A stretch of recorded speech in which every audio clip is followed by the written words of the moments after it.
महिपाल सिंह मकराना की स्वर्ण न्याय यात्रा आज यहाँ जयपुर पहुँच गई है और मेरे साथ हैं राजऋषि राजेंद्र सिंह जी। राजेंद्र सिंह जी, ये जो आप लोग इतनी लंबी यात्रा निकाल रहे हैं, तो मुझे इसका औचित्य बताइए कि जब यूजीसी कानून के खिलाफ आप निकाल रहे हैं, तो यूजीसी कानून तो वैसे ही सरकार ने ठंडे बस्ते में डाला हुआ है, कोर्ट ने ही मना कर दिया था, फिर ये ड्रामा क्यों? आंख बंद करने से, कबूतर आंख बंद कर ले और ये सोचे बिल्ली गड़ा नहीं पकड़ेगी, इससे बड़ी कोई मूर्खता नहीं हो सकती। सुप्रीम कोर्ट संसद द्वारा पारित किसी भी कानून को रद्द नहीं कर सकता। सुप्रीम कोर्ट बने हुए कानूनों के व्याख्याकार है, उनकी रक्षा करने के लिए बना है। सुप्रीम कोर्ट कोई ऐसा प्रावधान जो गैर संवैधानिक हो उसके लिए रिव्यू के लिए लिख सकता है, लेकिन लोकतांत्रिक सरकार में संसदीय सर्वोच्चता, भारत जो है वो पार्लियामेंट्री सुपरमेसी है, संसदीय सर्वोच्चता है। कार्यपालिका कोई भी कानून बनाती है और संसद द्वारा जब पारित हो जाता है तो सुप्रीम कोर्ट के बाप में हिम्मत नहीं कि उसे रद्द कर सके। सुप्रीम कोर्ट केवल मात्र उसको रिव्यू करने के लिए लिख सकता है। ये भी रिव्यू करने के लिए लिखा हुआ है, सरकार को जवाब देने के लिए कि आपने ये क्या बनाया है, समझ नहीं आ रहा है और आप ऐसा क्यों करना चाहते हो। तो क्या सुप्रीम कोर्ट जो इस कानून को बनाती है, बनाया ये इसने, संसद ने बनाया है, आपको क्या लगता है वो जवाब नहीं लिखेगी कि ये क्यों बनाया है हमने? वो लिखेगी, लेकिन वो डेट पर डेट इसलिए ली जा रही हैं और आज तक अटॉर्नी जनरल सुप्रीम कोर्ट में अपना जवाब पेश करने नहीं गया। क्यों नहीं गया है? वो मौका देख रहा है कि स्वर्ण समाज कब कमज़ोर पड़ा और कब ये लाठी उसके मार दी जाए। ऐसे ही कई बार भ्रम डाला गया जब आरक्षण के खिलाफ सब कोर्ट में गए थे कि ओबीसी का आरक्षण रद्द कर दिया था, आपको याद होगा सुप्रीम कोर्ट ने, तो लोगों ने कहा रद्द हो गया, रद्द हो गया, रद्द हो गया। सरकार ने ओबीसी का आरक्षण अनुसूची में डाल दिया और अब संविधान का अभिन्न हिस्सा है। ऐसे ही जब ईडब्ल्यूएस का आरक्षण दिया गया था तब भी लोग सुप्रीम कोर्ट गए थे और सुप्रीम कोर्ट ने मना कर दिया था, लेकिन सरकार ने संविधान का हिस्सा बना दिया। जब संसद का कोई कानून पारित हो जाता है तो ये सुपरमेसी है और वो कानून रहता है, ये रद्द नहीं हुआ है। ये फिलहाल सेट असाइड कह सकते हैं कि जवाब देने के लिए भेजा है, आंशिक फौरी तौर पर स्टे है। दूसरी तरफ यूनिवर्सिटियों में और कॉलेजों में कमेटियां बन चुकी हैं, वो पूरी कमेटी बन गई 5 सदस्यीय। जरा से स्वर्ण समाज कमजोर हुआ और फट से ये लागू हो जाएगा। अच्छा, दूसरा ये जैसे सरकार ने भी एक राज्यसभा के अंदर वो पेश किया हुआ है कि भाई ये जैसे यूजीसी है, हायर एजुकेशन है, ये 3 जो संस्थाएं हैं इनका मिला करके सरकार एक संस्था मिला रही है। जब यूजीसी खत्म हो जाएगी तो यूजीसी कानून कहाँ रहेगा?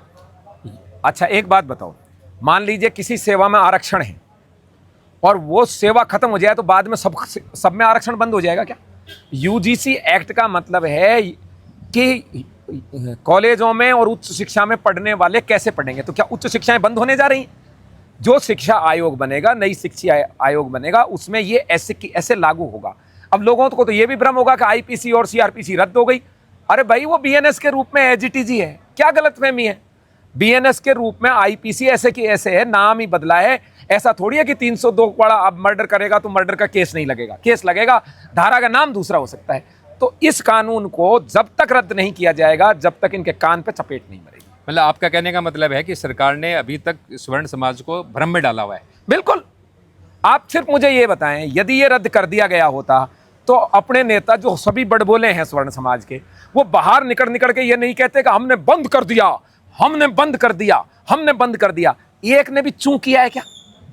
एक ने भी चूं किया है क्या? वैसे कानाकूरी करते हैं। इसके कान में वही बोल देगा कि ये सेट असाइड हो गया, इसको कह देगा ये तो रद्द हो गया, इसको किसी को कह देगा अरे इसमें अब कोई तेल नहीं है। आप समझें, ये जो कॉकरोच वाला जो आंदोलन था वो स्वर्ण समाज को डराने के लिए सरकार ने बढ़ाया, दिखाया। 3-4 हजार आदमी का आंदोलन ऐसा दिखा दिया जैसे बहुत तगड़ा इनका जोश खोश है।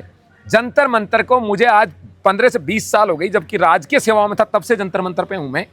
जंतर मंतर पे 3000 आदमी खड़े होने के बाद जमीन नहीं दिखाई देती है। जो उस 3-4 हजार आदमी को ऐसे पेश कर दिया जैसे 3-4 करोड़ खड़े हो गए हों।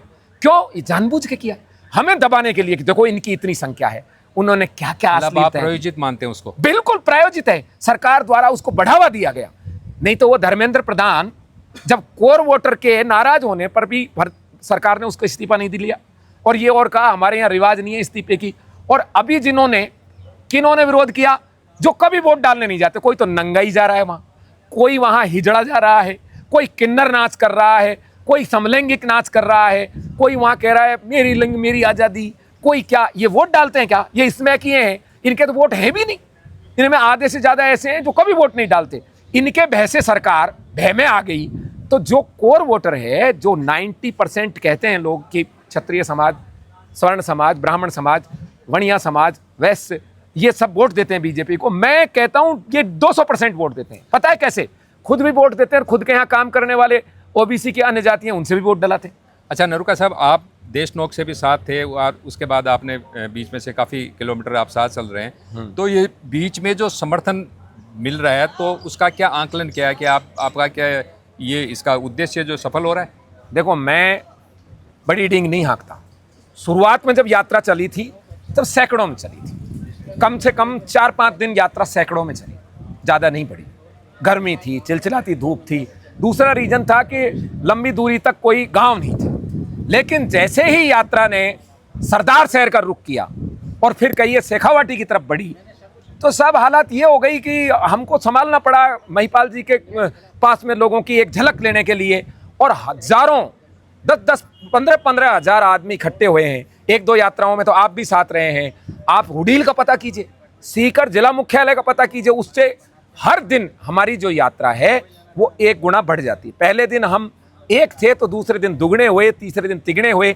आज 22वां दिन है। आप शाम को मैं आमंत्रित करता हूं आपको भी और अन्य जो सुन रहे हैं उनको भी। हाथोज में हमारी मसाल यात्रा निकलेगी, मसाल जुलूस। आज 22 गुना नहीं हो जाए तो आप बताना। कल 23 गुना होगी और 3 तारीख को 24 गुना होगी। ये हम उस पहले दिन से लेकर चल रहे हैं। महिपाल जी ने अन्न त्याग कर रखा है, तभी तो आज हॉस्पिटलाइज है वो। क्योंकि अन्न त्याग करने के बाद 10-11 दिन बाद आदमी की हालात चलने की नहीं होती। अन्ना जी ने बहुत आंदोलन किया, लेकिन अन्ना जी चले नहीं आंदोलन करते, तो बैठे रहे। वांगचुक ने आंदोलन किया तो वो चले नहीं। यहाँ महिपाल जी 40 किलोमीटर डेली तपती चिलचिलाती धूप, बारिश, आंधी में चल रहे हैं। इसलिए तबीयत खराब होना लाजमी है। अभी हमने सबने प्रार्थना भी की है, भगवान उनको शीघ्र ठीक करे और वो ठीक होते ही जहाँ से हमारी यात्रा का विराम हुआ हम फिर चालू करेंगे। तो आप राजऋषि राजेंद्र सिंह जी नरुका थे। आपने ये बताया कि जिन लोगों को भ्रम है कि यूजीसी कानून कोर्ट ने रोक दिया और अभी सरकार ने उसको ठंडे बस्ते में डाला हुआ है, तो आपका कहना है कि ये भ्रम की स्थिति पैदा की हुई है। कानून कभी न कभी ये लागू हो जाएगा, इसलिए आप स्वर्ण समाज को इसके लिए सचेत करना जरूरी है, जागरूक रहना जरूरी है, ताकि कोई भी परिस्थिति आए या सरकार को पहले से ये मतलब इतने दिखा दें ताकत कि यदि ये कानून लागू कर दिया तो फिर आप सरकार में नहीं बचेंगे। धन्यवाद।